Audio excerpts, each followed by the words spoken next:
Hello, everybody. My name's Rick McCutcheon. I'm a Dynamics 365 MVP, and I'm here today with a special guest, Linda Rose, author and entrepreneur. Linda, talk about your book, Get Acquired for Millions, and tell us a little bit about what you're up to these days. Yeah, so it's been a kind of a crazy road since I sold my company in 2017, my Dynamics company in 2017. I took some time off. I then spent 18 months writing a book, which that's a long time to be writing a book, but I wanted it done right, so it took me that long. And then writing that book really landed me in I would call it a third career, right? Because I started my roots. I'm an accountant. I'm a CPA in a former life, and then a Dynamics partner for 25 years, and now I would call myself an M&A advisor. So that's my third career. So All of you're them out there. unplanned. So you're out there right now helping partners with their business, whether they're buying another partner or selling their business. Let's talk a little bit about sort of what is the opportunity for both Dynamics partners and traditional MSP partners sort of to come together right now and really take advantage of this cloud opportunity that Microsoft's putting in front of us. Absolutely. So let me backspace one step first. Microsoft has become such a hot place again. It wasn't for a long time. In the last 3 or 4 years, it's just truly ignited. And it's really, private equity firms who might not have looked at Dynamics partners or MSPs because they were too small are now really liking the space because it's not just one product, right? I mean, if you go to NetSuite, it's just one product, NetSuite, right? But if you come to Microsoft, it's a Dynamics partner, which could be ERP, CRM. It's an MSP. It could be an Azure cloud, infrastructure partner. It could be a business intelligence partner. It could be a Power BI partner. I mean, there's so many aspects of Microsoft now that private equity looks at that and says, you know what, let's buy our portfolio company and then tuck in all these other different types of partners around it. And then that gives us that one commercial partner that Microsoft talks about that's, more like a system integrator. And private equity loves that because there's so much opportunity to upsell and cross-sell. But sometimes, you want to stay smaller. You don't want to be acquired by a private equity firm, or you want to do an acquisition. And I think right now, even given our current environment, I think an MSP and an ERP partner or a CRM partner combined together is just an amazing opportunity. And I've talked to a number of partners who are looking for that perfect marriage between an MSP and, let's say, a Dynamics partner, a pure Dynamics partner. And if I could just sort of, comment on what you said before about, the robust nature of a Microsoft partner, especially a Dynamics partner. The ones that I know that are very successful, they have a customer who doesn't come in and spend a lot of money in 1 year and then nothing for years.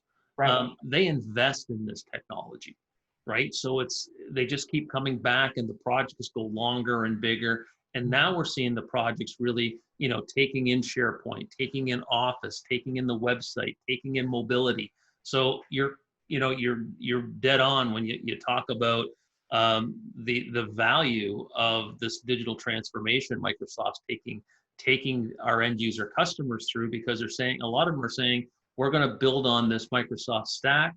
Let's find a good Microsoft partner to work with, and let's kind of get it done.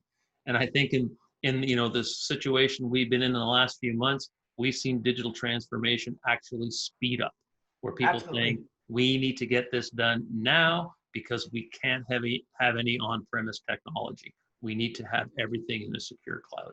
That's absolutely right.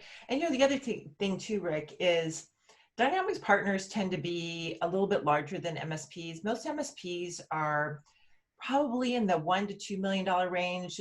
You're really breaking out if you're beyond that $3 million range. And really, for MSPs, they want to be part of something larger.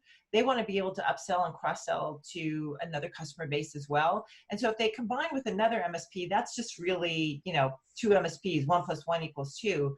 But if you take an MSP and a Dynamics partner, that 1 + 1 is now equaling 3 or 4. So there's a lot more opportunity there. And then given the size of a Dynamics partner, which is usually in that $5 to $10 million range, that's a perfect size to reach down into a smaller MSP, a $1 to $2 million MSP, and bring that into your organization without a massive amount of disruption. I mean, there's some additional tools that you'll be bringing in. You might be combining accounting systems and possible CRM systems, but most MSPs have a separate ticketing system and other things like that, that you'll have to absorb as part of that acquisition. And so, it doesn't go without its challenges, but it's very, very viable and very doable. And those MSPs are really looking to be part of something larger. So Linda, if I'm a Dynamics partner and I've grown my business really from the ground up to, let's say, I'm now 5 to 10 million, as you say, I probably have 30 employees or so running around helping me do things. What do I do first? How do I start to find somebody who I can actually partner with, and kind of take us through what that process looks like? Right. So, I mean, right now, cash is so important. I mean, we're in such a unique environment. And so most partners would either take some of the existing cash, because, when you do a deal, you're going to do a combination of a little bit of a cash up front, probably going to do a note that will basically get paid out of the daily operations of the partner that you're acquiring. And then there's that third piece that's an earn-out.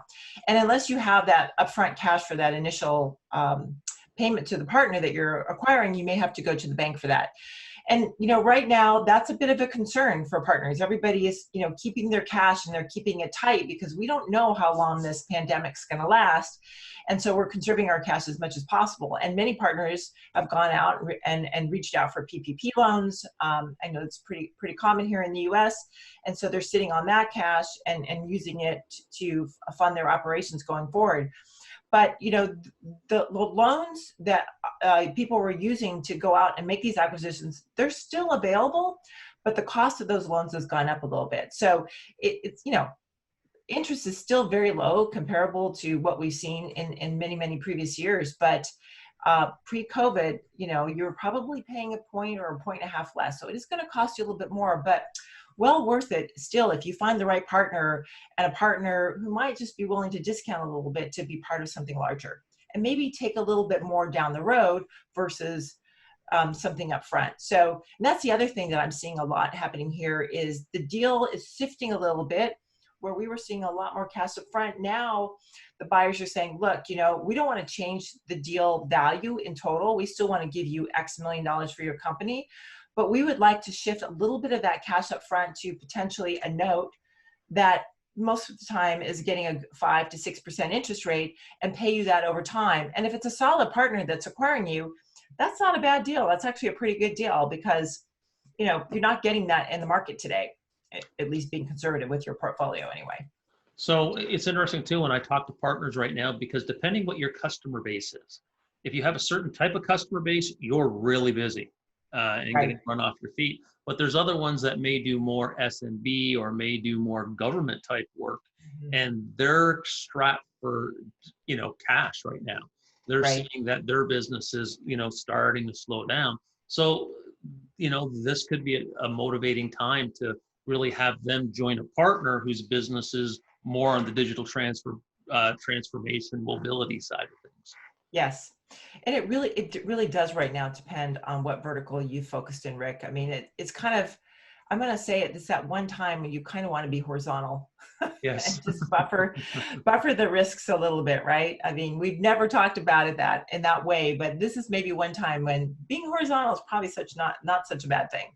So Linda, in your consulting practice, we'll call it. So what do you do with partners? How do you work with them? Well, I mostly work, I do two things. I work in a board capacity. So I have partners where I sit on boards and basically help them through certain processes over a period of time. And then as an M&A consultant, I really work more on the sell side. I have done some work on the buy side, but I actually enjoy the sell side more, where a partner says, look, I want to be part of something larger, or I want to take some cash off the table. So I help them prepare for that process, because it's not something you just walk into lightly. There are different mindsets about preparing your company to sell versus preparing your company to grow. And so I help those partners get ready for that, which is basically kind of what my book's about. And then we go out and we find multiple buyers, so that we have some opportunity to leverage those buyers against one another. and then we find the best deal possible. Now, there are times where we get down to the 12th hour where we decide, you know what, this is probably not what we want to do, and we can walk from the table. There's nothing saying that we have to go through with the acquisition. Okay, so that's fantastic. You've got an upcoming speaking event with the Women of Channel coming up in August. Do you want to tell us a little bit about that? Yeah, so I still speak at different events in the channel, Summit and Directions and Inspire, and I've gotten now into not only women in cloud but women in technology. And there's a women in channel, I think it's run by CRN, and another group, Exchange, that does an event quarterly throughout the year. And of course, everything's gone virtual. So I'm going to be recording a session on preparing your company to be acquired, or also what it is that you're going to be looking for if you're looking to make an acquisition. So that's my topic, and I'm going to pre-record it, and then it's going to go live on, the day in August. So I'll get you the details. Okay, that's great. So I'll put the details in the post to go along with this video, and hopefully when we're a little closer to that event, we may be able to publish something for you. Let's talk a little bit about your book, Get Acquired. Yes. Where do people find your book? And I hear it's now on an audio version. Yes. So when I wrote the book 18 months ago, I swore up and down I was not going to do an Audible version because I thought, oh, there's way too many charts in here. But after talking to a couple of good partner friends, you included, at Directions, you guys convinced me that most technology people want to listen to something versus read it. And you know what? I agree, because I kind of do that myself. So instead, I locked myself up in a studio. It took an entire week to record the book.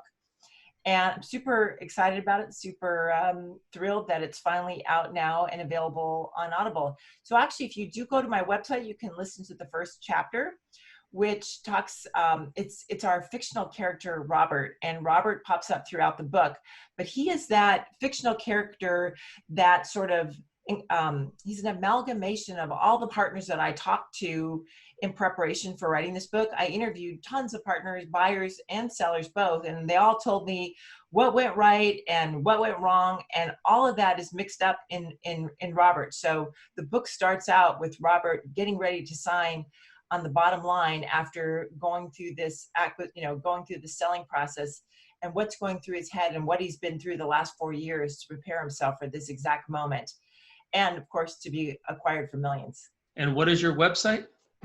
It's www.rosebizinc.com. So it's RoseBizinc.com. Okay, perfect. So Linda, thank you for catching up with us today on Partner Talks, and I look forward to getting together in the future to find out what your next book is going to be about. Thanks so much, Rick. Hope to see you soon in person one day. Thank you. Bye for now. Bye.